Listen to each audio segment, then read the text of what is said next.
नमो रत्न त्रियाय। म राजेन्द्रमान वज्राचार्य वज्रयान र वज्रयान हेल्थ टिप्सका विविध पक्षहरूलाई लिएर साँझको 6 बजेबाट फेसबुक लाइभमा आइरहेको छु तपाईहरु समक्ष वज्रयान र वज्रयान थेरापी भलाकुसारी कार्यक्रमका साथ। आदरणीय दर्शकवृन्द र यजमान अनि अनुयायीहरू, यो 2077 साल वैशाखको 1 गतेबाट प्रारम्भ गरेको वज्रयान र वज्रयान थेरापी भलाकुसारी कार्यक्रम आज तपाईहरु समक्ष यसैलाई निरन्तरता दिएर म तपाईहरु समक्ष आइपुगेको छु। यहाँहरूलाई आजसम्मको श्रृङ्खलाहरू कस्तो लागिरहेछ? हेर्नु भएको छ वा छैन? हेर्नु भएको छैन भने हेर्न गर्नुहुन म अनुरोध गर्दछु।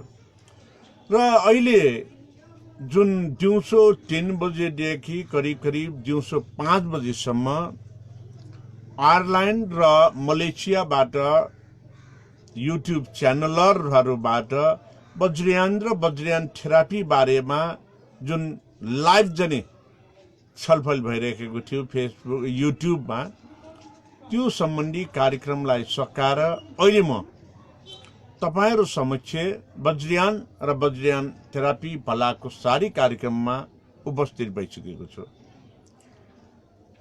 र आज बिहानबाट अहिलेसम्म जुन वज्रयान थेरापी हेल्थ टिप्स कार्यक्रम, वज्रयान टक, वज्रयान भ्यूज, वज्रयान सन्देश, वज्रयान भलाकुसारी, वज्रयान सन्देश, वज्रयान खनावाला जाजो, यी कार्यक्रमहरूको अलावा मैले अघि जानकारी गराएको जुन आयरल्यान्ड र मलेसियाबाट संयुक्त रूपमा वज्रयान र वज्रयान थेरापी सम्बन्धी छलफल कार्यक्रम हुँदै थियो, जुन कार्यक्रम अहिले यो कार्यक्रमको लिङ्कमा 1 2 3 4 5 6 गरेर तपाईहरुलाई जानकारी लिङ्क मार्फत गराइराखेको छु। र यो लिङ्क मार्फत जने गराइराखेको जानकारीमा म तपाईहरुलाई के जानकारी गराउन चाहन्छु भन्दाखेरि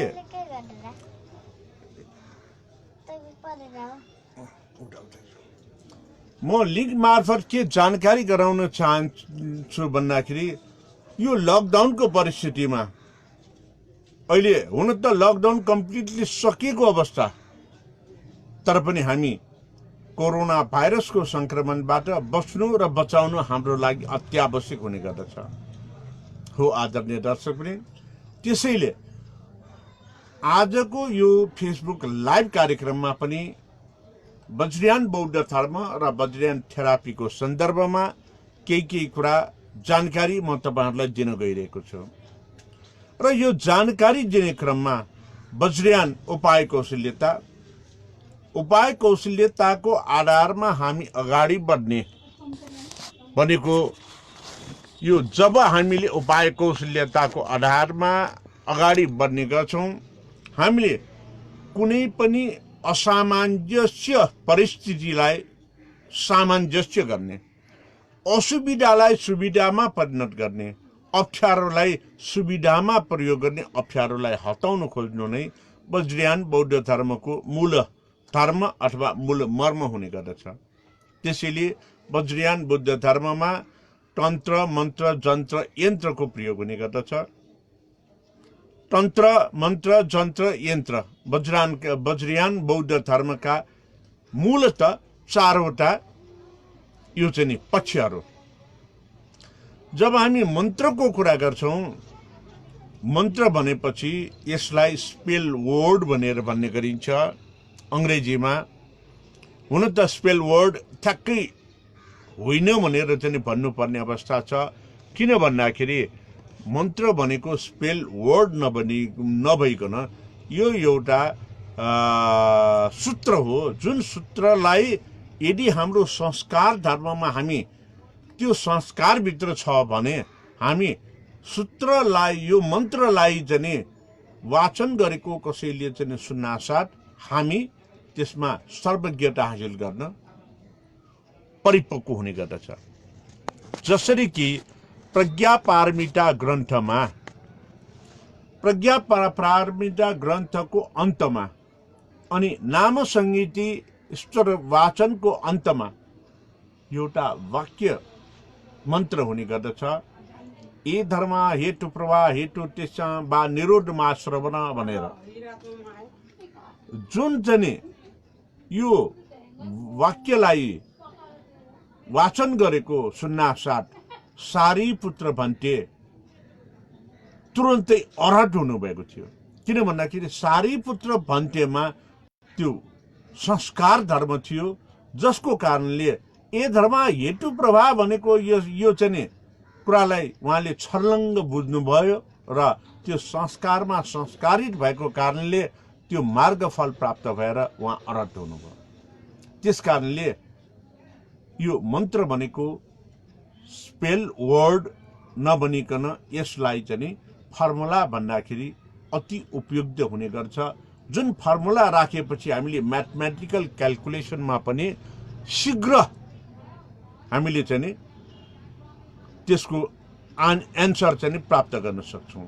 हो, त्यसैले वज्रयान बौद्ध धर्ममा मन्त्र भनेको कुनै पनि गाह्रो कुरालाई, लामो कुरालाई छोटकरीमा जान्न र कण्ठस्थ पार्नको निमित्त त्यसलाई निरन्तर चाहिँ मन्त्रोच्चारण गरेर अभ्यास गर्ने प्रक्रिया नै मन्त्र हो। यो वास्तवमा मन्त्र पनि एक प्रकार, यो चाहिँ दुई प्रकारको छ भनेर चाहिँ भन्दाखेरि अत्युक्त नहोला।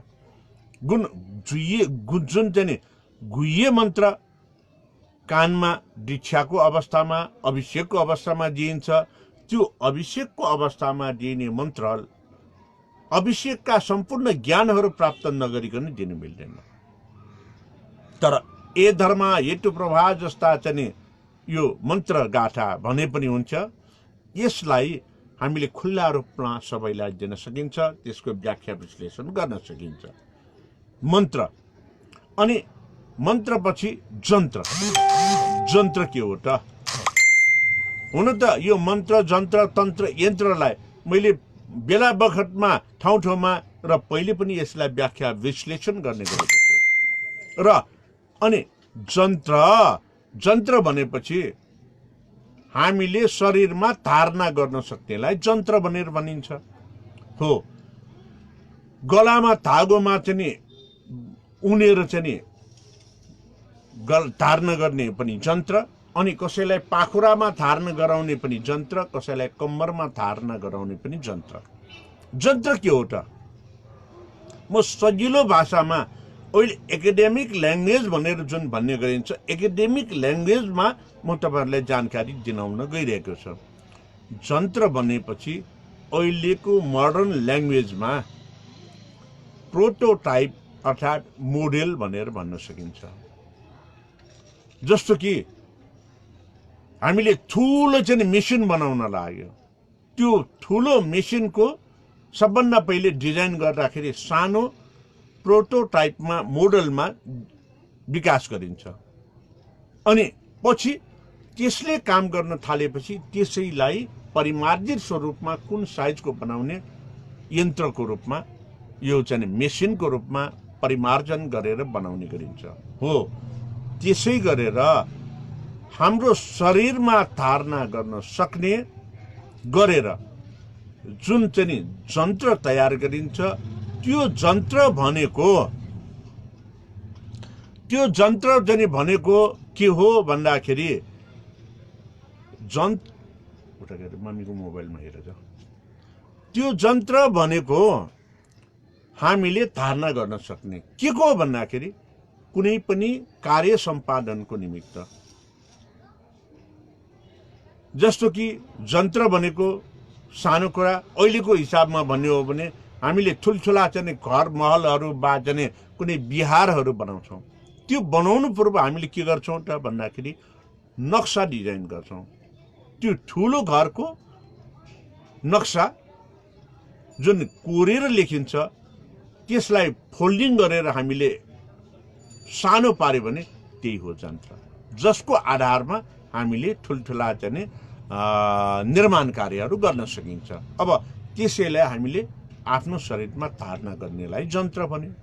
अब यन्त्र भनेको अनि त्यसै जन्त्रको आधारमा तयार गरिने बहाल, बिहार, महाबिहार अनि मन्दिरहरू, घरहरू आदि इत्यादिलाई यन्त्र, जसको यो प्रोटोटाइप मोडलको आधारमा ठुलो सृजना गर्यो। जस्तै कि हामी पञ्चबुद्धको मण्डल, बस पञ्चबुद्धको मण्डल भनेर बीचमा वैरोचन अनि पूर्वमा अमिताभ, पश्चिममा अक्षव्य, उत्तरमा अमोघ सिद्धि, दक्षिणमा रत्नसम्भव बुद्ध रहने गर्दछ हो। अब यसैलाई सानोमा हामीले मण्डलाको रूपमा चाहिँ आकारमा परिमार्जित गर्यो भने त्यो जन्त्र भयो। त्यसै आधारमा स्तूप वा चैत्य बनायो भने, शिवा बनायो भने त्यो यन्त्र भयो। त्यही डिजाइन, मण्डलाको डिजाइनलाई नै हामीले ठुलो भौतिक वस्तुको निर्माण गरिने त्यो चाहिँ यन्त्र भयो। अब आयो जन्त्र, मन्त्र, यन्त्र गयो, बाँकी छ तन्त्र। तन्त्र भनेको के हो त? अब त्यो स्तूप वा चाहिँ शिवा चैत्य बनाउनलाई के चाहियो?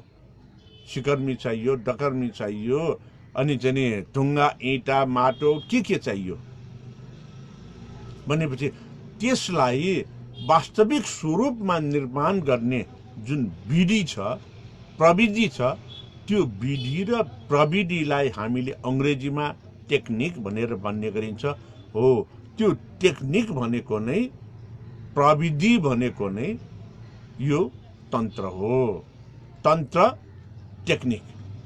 त्यस कारणले अब ज्ञान प्राप्त गर्नको निमित्त मन्त्र, जन्त्र, यन्त्र, तन्त्र, जस्तो कि महायानी धर्मावलम्बीहरूले मानेलाई घुमाउँदै के भन्ने गर्छ? ओम माने पेमे हुँ, ओम माने पेमे हुँ भनेर घुमाउँदै चाहिँ परिक्रमा गर्छ। वास्तवमा उहाँहरूको यो जिब्रो बाक्लो भएको कारणले ओम मणि पद्मे हुँ, ओम मणि पद्मे हुँलाई बोल्दाखेरि मदर टङमा उहाँहरूको टिबेटन ल्याङ्ग्वेज, उहाँहरूको बाक्लो यो चाहिँ जिब्रोको कारणले त्यसलाई ओम माने पेमे हुँ हुन गयो। ओम मणि पद्मे हुँ, ओ लेख्दाखेरि ऊँटको जस्तो ओम चाहिँ होइन, पेट नफारेको ब जस्तै ओ, अनि त्यसमा माथि चाहिँ चन्द्रबिन्दु गरेपछि ओ मणि पद्मे हुँ। ओ भनेको बुद्ध धर्म सङ्घको प्रतीक, मणि भनेको ज्वेल्स अर्थात् महत्त्वपूर्ण बुद्ध धर्म सङ्घको प्रतीकमा रहेको महत्त्वपूर्ण ज्ञान, जसलाई हामी धर्म भनेर भन्छौँ। मुनि धर्म जति महत्त्वपूर्ण छ, हामीलाई धर्मको महत्त्वलाई प्रतिबिम्बित गर्नको निमित्त मणि अर्थात् ज्वेल्स, किन भन्दाखेरि रत्न आभूषण भनेपछि यो महत्त्व दिने गर्छौँ। जसरी रत्न आभूषणको महत्त्व हुन्छ, त्यसरी नै यो बुद्धको वचनहरू, बुद्धका ज्ञानहरू, बुद्धको दर्शनहरू महत्त्वपूर्ण हुने गर्छ। ओ मणि अनि पद्म, पद्मे भनेको कमलको फुल। तपाईँहरूलाई थाहा छ नि छ कमलको फुल कहाँ फुल्छ भन्दाखेरि फोहोर भएको, निकास नभएको पोखरीमा फुल्ने गर्दछ। त्यो फोहोर भएको, निकास नभएको पोखरीमा जलचरहरू त्यहाँ चाहिँ रहने गर्दछ। ती जलचरहरूले दिशा पिसाब पनि त्यही गर्छ, मलमूत्रको त्याग त्यही पोखरीमा गर्छ। अनि पोखरी के हुन्छ? पोखरीको पानी दुर्गन्धित र फोहोर हुने गर्दछ। त्यसपछि ठुलोले सानोलाई, बलियोले निर्धालाई, त्यहाँ जलचर जीव जन्तुहरूमा पनि बलियोले निर्धालाई त्यहाँ चाहिँ खाने गर्दछ, ठुलोले सानोलाई खाने गर्दछ। तपाईँलाई थाहा छ नि, माछाले त्यहाँ चाहिँ बच्चा जन्मायो भने भाले माछा आएर खाइदिन्छ। पोथी सर्पले बच्चा जन्मायो अथवा अन्डा पार्यो भने भाले सर्प आएर खाइदिन्छ। भनेपछि त्यो जस्तो आफ्नै परिवारलाई संहार गर्ने अर्थात् हिंसा गर्ने वातावरण अन्यत्र हुनै सक्दैन। त्यसकारणले पोखरी भनेको कस्तो, एकातिर दुर्गन्धित, अर्को हत्या हिंसाले युक्त स्थान। अनि त्यही पोखरीमा कमलको फूल बोट बिरुवा चाहिँ उम्रेर अलिकति हिलोबाट माथि अनि कमलको पात र कमलको फूल चाहिँ फुल्न थाल्छ। तर त्यो कमलको फूल सुगन्धित हुन्छ, हेर्दैमा मनमोहक हुन्छ, आनन्द हुन्छ। अनि त्यो कमलको फूलको पातमा, बिरुवाको पातमा वा चाहिँ फूलको पत्तामा बर्सातको पानी वा जाडो महिनामा शीतको थोपा पर्यो र त्यो शीतको थोपा त्यहाँ ओढिराखेको अवस्थामा जब सूर्यको किरण त्यहाँ पर्छ, सूर्यको किरण पर्नासाथ के हुन्छ त भन्दाखेरि त्यो कमलको फूलमा रहेको शीतको थोपा वा पानीको थोपामा सूर्यको किरण परेपछि अनि जाजल्यमान भएर एकदम हिरा चम्के झै चम्किन्छ। भनेपछि एकातिर कमलको फूलै चाहिँ सुगन्ध युक्त र हेर्दाखेरि नै मनमोहक हुने, आनन्दित हुने, अर्कोतिर त्यो चाहिँ हिरा चम्के जस्तै चम्किने। भनेपछि त्यो कमलको फूल र पानीको महत्त्व कस्तो भयो अर्थात् धारणा गर्ने। अब यो कमलको फूल पोखरीमा उम्रेकोलाई हामीले आफ्नो जीवनसँग दाँजेर हेरौँ त। यो अहिलेको संसार भनेको के छ? हत्या, हिंसा, युद्धले युक्त समाज, बलियोले निर्धालाई दबाउने समाज, अनि प्राणी हिंसादेखि लिएर मानव हिंसासम्म हुने समाज। भनेपछि पोखरीमा जलचरहरूको बीचमा हुने वातावरण र यो पृथ्वीमा हुने वातावरणमा केही फरक पर्यो? पक्कै परेन। पोखरीमा मलमूत्र त्यागेकोले दुर्गन्धित हुने र अनि यो पृथ्वीमा, विश्वमा जुन दुर्गन्धित हुने त्यो पनि करिब करिब त्यस्तै भयो। तर त्यहाँ पानीको थोपा वा शीतमा पानी त्यहाँ सूर्यको किरण परेपछि जसरी हिरा चम्किए झैँ चम्किन्छ, त्यसको तलक महत्त्वपूर्ण हुन्छ। अनि कमलको फूलको सुगन्ध र चाहिँ दृश्यमा पनि राम्रो हुन्छ। यो अवस्थालाई हामी कोसँग दाज्ने भन्दाखेरि हामी मानव जातिसँग। 84 लाख जन्म पार गरिसकेपछि शुद्धिकरण भएको कारणले कहीँ कहीँ चाहिँ अकुशलादी कर्मकोले गरेर हामीले दुःख त पाइरहन्छौँ, तर पनि शुद्ध हुने र चाहिँ मानव जीवनको यस्तो महत्त्वपूर्ण जीवन हामीले चाहिँ अहिले यो संसारमा पाइरहेका छौँ। त्यस कारणले जसरी यो अमूल्य जीवन हामीले पाएका छौँ मानव स्वरूपमा, यो देउटा भन्दा पनि ठुलो कुरा हो। किन भन्दाखेरि हिन्दू धर्मअनुसार देवतालाई पूजनीय, श्रद्धेय पक्कै पनि हो, ज्ञान गुणले सम्पन्न पनि हो। तर देवतालाई मान्य गरेन भने अलिकति देवताको जुन इथिक्स भन्दा फरक पर्यो भने श्राप दिने गर्छ। त्यो भन्दा के भन्दाखेरि आफूमा आदर भाव मात्रै खोज्ने अनि अलिकति मिलेन कि सराप्ने। भनेपछि देउताको जीवन भन्दा पनि यो मानव जीवन एकदम अमूल्य अनि इच्छेको जीवन। बुद्धिले पनि सम्पन्न, बलले पनि सम्पन्न, धनले पनि सम्पन्न, जस्तो कि रावण, तर विवेकशील भएन। सीताको हरण गर्न पुग्छ अनि रावणको वध हुन्छ भनेपछि विवेकशील हुन चाहिँ इच्छु कुलमा जन्मेर पनि भएन। विवेकशील हुन सचेत हुन सक्ने वातावरण भनेको यो मानव जन्म नै हो। त्यसैले हाम्रो यो मानव जीवनको रूपमा जन्मेको अवस्था भनेको त्यो कमलको फूलमा परेको शीतको थोपा वा पानीमा सूर्यको किरण परेपछि चम्किएको जुन हीरा जस्तै चम्किएको भनेको हाम्रो मानव जीवन यो पनि यो हीरा जस्तै चम्किएको अवस्था हो। त्यसकारणले अब त्यो कमलको फूल वा पातमा परेको पानीको थोपा तबसम्म रहिरहन्छ जबसम्म कसैले हल्लाउँदैन, जबसम्म त्यहाँ चाहिँ हुरी बतास अथवा हावाले त्यो हल्लिएर खस्दैन। यो मानव जीवन पनि कुशलादी कर्मले हामी राम्रो राम्रोमा चाहिँ मुदिता भाव, समता भाव, मैत्री भाव र करुणा भावमा अगाडि बढ्छौँ। त्यो बेला हामीलाई कसैले छुन सक्दैन। सत्यताको मार्गमा जाँदाखेरि जतिसुकै मार आए तापनि त्यो मारबाट हामी बच्दै अगाडि जान सक्छौँ। जब हामीले कुनै पनि काम गर्न बिराउँछौँ त्यो बेला अनि त्यहाँ चाहिँ मारहरूले हामीलाई लखेट्न थाल्छ। जसरी हावाले त्यो पानीको थोपालाई चाहिँ खसालेर दुर्गन्धित पोखरीमा पठाउँछौँ अनि यो मारको कारणले हाम्रो अकुशलादी कर्मको कारणले हामी कहाँ पुग्छौँ त भन्दाखेरि दुःख पाउनुको निमित्त नरक भोगमा चाहिँ पुग्छौँ। दुःख पाउनुको निमित्त हेतु फलको हामी चाहिँ भोग्न चाहिँ बाध्य हुन्छौँ यदि हामीले नराम्रो काम गरेको सन्दर्भमा। त्यसैले यो ज्ञान ओम मणि पद्मे हुँ भनेको मन्त्रको ज्ञान सङ्ग जिन सङ्गको प्रतीकको रूपमा रहने गर्दछ।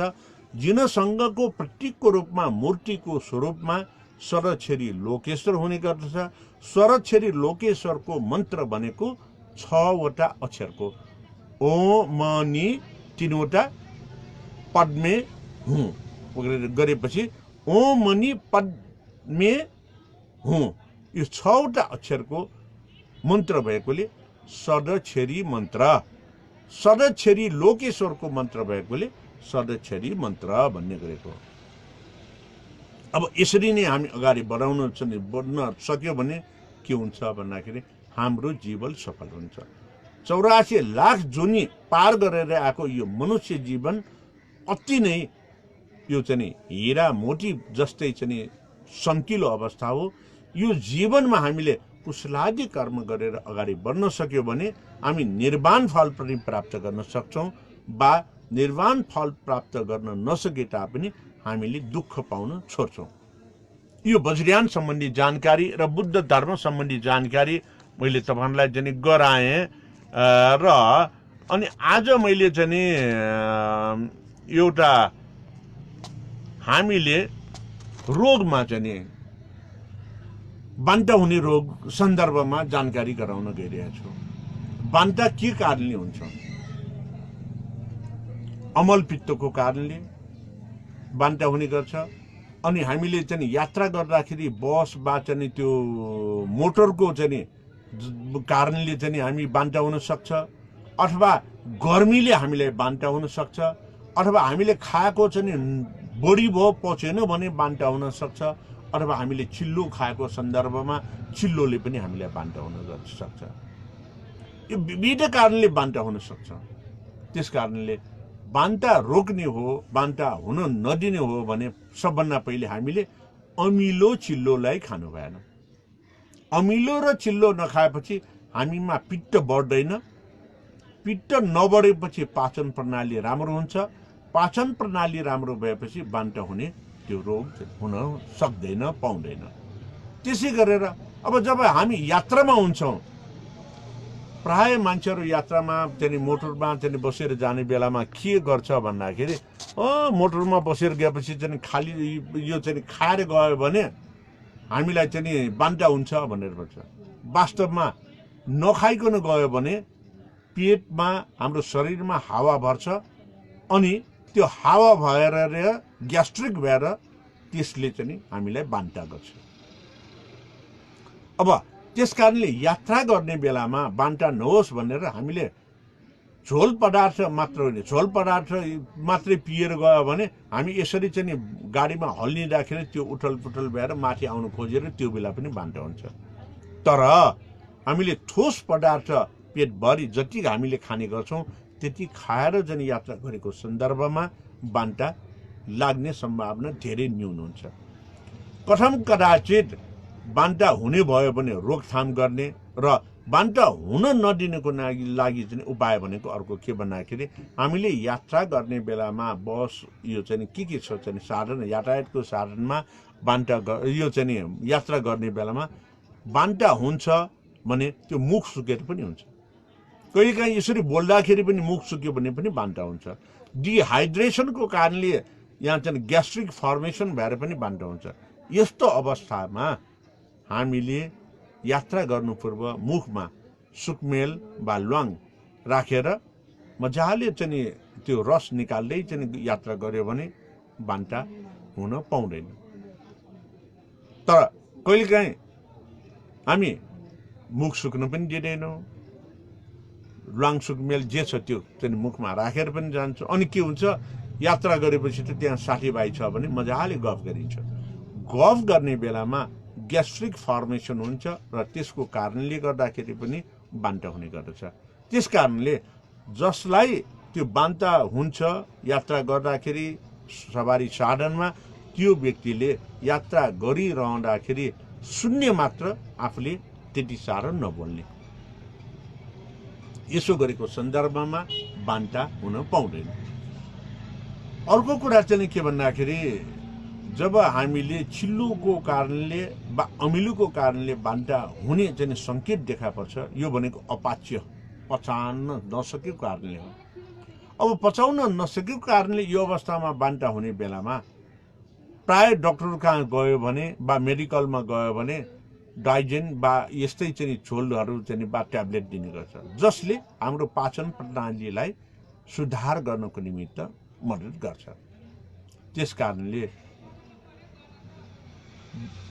यो चाहिँ पाचन प्रणालीको गडबडले बान्ता हुने छाँटकाँट आयो, अमिलो पिरो यो चिल्लोले बान्ता हुने छाँटकाँट आयो भने हामीले पानीलाई उमाल्ने र मनतातो पानीलाई छिनछिनमा पिउने गरेको सन्दर्भमा बान्टा हुने दिँदैन। र कहिलेकाहीँ चाहिँ हामीले चाहिँ के गर्दाखेरि पनि बान्ता रोक्न सकिन्छ भन्दाखेरि जुन व्यक्तिले जाँड रोक्सी खाएर ह्याङओभर भएर बडी भएर बान्टा हुने गर्छ, तिनीहरूलाई नुन र कागतीको रस घोलेर खुवाइदिँदाखेरि पिलाइदिँदाखेरि उनीहरूको बान्टा हुने र टाउको दुख्ने चाहिँ कम हुन जान्छ। र हामीले पनि यात्रा गर्दाखेरि अमिलो कागती बाहेक अरू अमिलो चाहिँ हुँदैन, तर कागतीलाई स्लाइस पारेर नुनमा चुपेर हामीले चुस्ने गरेको सन्दर्भमा पनि यात्रामा बान्टा हुने चाहिँ हामीलाई चाहिँ कम हुने गर्दछ, बान्टा नहुनु पनि दिन मद्दत गर्छ। त्यस कारणले आदरणीय दर्शकवृन्द, आज अलि फरक ढङ्गले प्रस्तुत भए जस्तो लाग्छ। यहाँहरूलाई चाहिँ अहिलेसम्मको यो श्रृङ्खलाहरू कस्तो भइराखेको छ मैले जानकारी पाउन सकेको खण्डमा मेरो प्रस्तुतिकरणमा पनि मैले केही परिवर्तन गर्नुपर्ने भएको भए त्यो प्रस्तुतिकरणमा पनि म सुधार गर्न यहाँहरूलाई चाहिँ नम्र निवेदन गर्छु कि मेरो प्रस्तुतिकरण कस्तो छ, विषयवस्तु लेखेको वा यो चाहिँ भन्ने गरेको कस्तो छ, वा तपाईँहरूलाई उपयोगी छ छैन, यी कुराहरूलाई तपाईँले कमेन्ट बक्समा लेखेर ल्याउनु भएको सन्दर्भमा मैले यो कार्यक्रम सञ्चालन गरिरहेको अझ बढी सार्थकता हुन्छ जस्तो मलाई लाग्छ है। र अहिलेसम्म यहाँ चाहिँ हेरिराख्नु हुने त चाहिँ जोडे मैले हेरेको छु भनेर आफ्नो जानकारी दिलाउने गरेर हेर्नेहरू त धेरै भइसकेका छन्, जसमा आफ्नो उपस्थिति जनाएर पनि केही लेख्नेहरूको म नाम लिन चाहन्छु। प्रचण्ड मान साक्य जोजलपा दाई भनेर लेख्नु भएको छ। त्यसै गरेर साक्य रत्नजीले गुड इभिनिङ साधु साधु साधु भनेर लेख्नु भएको छ। त्यसै गरेर राजन साक्यजीले चाहिँ धर्म टिभीमा पनि पाल्नु होला गुरुजु भनेर लेख्नु भएको छ। अहिलेको यो परिस्थितिलाई चाहिँ मध्यनजर गरेर एक त जोर बिजोर भनेकोले धर्म टेलिभिजनको स्टुडियोसम्म यो आउनलाई कहिलेकाहीँ चाहिँ अहिलेको परिस्थितिमा अप्ठ्यारो भइराखेको छ। अनि जुन 2 महिनाभन्दा बढी समयसम्म लकडाउनको कारणले कार्यालयमा जुन अफिसमा जान नपाएको कारणले अहिले अफिस खोलेको अवस्था छ र अफिसमा फेरि म चाहिँ आर्थिक प्रशासन प्रमुखको हैसियतले आर्थिक प्रशासनमा काम गर्नु परेको र यो त्रिभुवन विश्वविद्यालयको जुन असारको चाहिँ नवमीको दिनमा त्यहाँ बजेट पेश हुने, तर अहिलेसम्म बजेट पठाउन नसकेको जुन अवस्थामा बजेट पठाइ अहिले यो खोल्नासाथ लकडाउन खोल्नासाथ त पठाइसके। त्यस कारणले आर्थिक गतिविधिहरू धेरै चाहिँ बाँकी रहेको कारणले मैले तपाईहरूले आग्रह अनुरोध गरे तापनि म आउन नसकिराखेकोमा क्षमा प्रार्थी छु। र अब धर्म टेलिभिजनको सन्दर्भमा राजन साक्यजीले चाहिँ यहाँ प्रश्न उठाइ नै दिनुभयो, जानकारी गराइ नै दिनुभयो। निकट भविष्यमा नै धर्म टेलिभिजनमा म त्यहाँ चाहिँ निरन्तर रूपमा यो चाहिँ रिकर्डिङ गर्नको निमित्त म जान समय चाहिँ मैले चाहिँ भ्याएर जान सकेको सन्दर्भमा अहिलेसम्ममा यो रिकर्डिङ चाहिँ लाइभ प्रसारण हुने हुँदाखेरि 8-10 श्रृङ्खला त रिकर्डिङ भइसकेको अवस्था हो। धर्म टेलिभिजन मार्फत सम्पूर्ण रूपमा यो बुद्ध धर्म सम्बन्धी मात्रै करिब 60वटा विधामा त्यहाँ प्रसारण हुने धर्म टेलिभिजनको कार्यक्रम मध्ये धर्म टेलिभिजनबाट मलाई यो चाहिँ धर्म टेलिभिजन भनेको Buddhist teaching and meditation centre मार्फत यो चाहिँ Mahabodhi television documentary and television private लिमिटेडले सञ्चालन गर्ने सुरु भइसकेको युट्युब च्यानलमा यो सञ्चालन आइसकेको छ र अन्यत्र पनि यो सञ्चालनमा चाहिँ आइरहेको यो टेलिभिजनमा उहाँहरूको अब महादयाले भन्नु पर्यो मैले महत्त्वपूर्ण रूपमा वज्रयान बौद्ध धर्म सम्बन्धी कार्यक्रम र बुद्ध भूमि नेपाल कार्यक्रमको रिकर्डिङहरू त्यहाँ चाहिँ भइराखेको अवस्थामा यो विविध कारणले म त्यहाँ जान नसकेर यो रिकर्डिङ पुरा नभएको अवस्थाबाट मबाट सञ्चालन हुने वज्रयान र यो चाहिँ बुद्ध भूमि नेपाल कार्यक्रम अहिलेसम्म प्रसारण हुन पाइरहेको छैन। त्यसको लागि धर्म टेलिभिजन प्रति क्षमा प्रार्थी छु र आदरणीय दर्शकहरूलाई पनि धर्म टेलिभिजनका दर्शकहरूलाई पनि जुन 5000 भन्दा बढी व्यक्तिहरू त्यहाँ जोडिसकेको छ उहाँहरूलाई पनि मैले चाहिँ क्षमा माग्न चाहन्छु। निकट भविष्यमा नै मैले मबाट सञ्चालन हुने कार्यक्रमलाई रिकर्डिङ गर्दै म चाहिँ तपाईहरु समक्ष प्रस्तुत गर्ने प्रयासरत हुनेछु र धर्म टेलिभिजनले यो लकडाउन परिस्थितिमा पनि मलाई चाहिँ फेरि अनुरोध गरेर लाइभ टेलिभिजनमा चाहिँ ब्रोडकास्टको निमित्त बोलाउनु भएको छ, जुन चाहिँ म अब यो 1-2 दिन भित्रै त्यो लाइभ प्रसारणमा कमसेकम हप्ताको 1 दिन भए पनि धर्म टेलिभिजनको लाइभमा पनि आउने प्रण गर्दै म राजन साक्यजीलाई धेरै धेरै साधुवाद, धर्म टेलिभिजनलाई चाहिँ धेरै धेरै साधुवाद व्यक्त गर्न चाहन्छु। र अनि अरू यहाँ कसैले केही लेखेर ल्याउनु भएको छ कि छैन, अहिलेसम्म केही पनि लेखेर ल्याउनु भएको छैन। त्यसकारणले यी कुराहरू मैले चाहिँ आफ्नो जीवनलाई बुद्धचर्यामा अगाडि बढाउने सन्दर्भमा मैले चाहिँ के भन्ने गरेको छु भन्दाखेरि तपाईहरुलाई यादै छ, सकेको बेला सकेको ठाउँबाट सके जति गर्दै जाने मेरो चाहिँ प्रणिधान हो।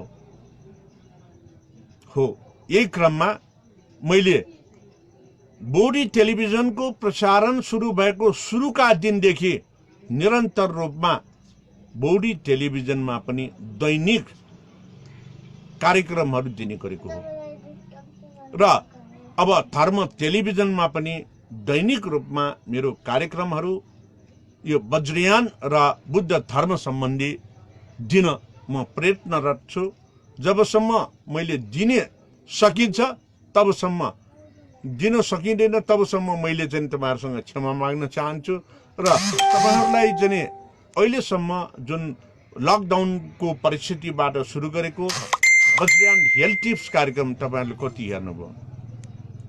हेर्नुभएको छैन भने 89औं श्रृङ्खलासम्म पुगिसकेको 89वटा रोगहरू सम्बन्धी उपचारको निदानहरू मैले त्यहाँ जानकारी गराइसकेको छु र कुनै वज्रयान इन्फर्मेसनहरू पनि त्यहाँ दिने गरेको छु।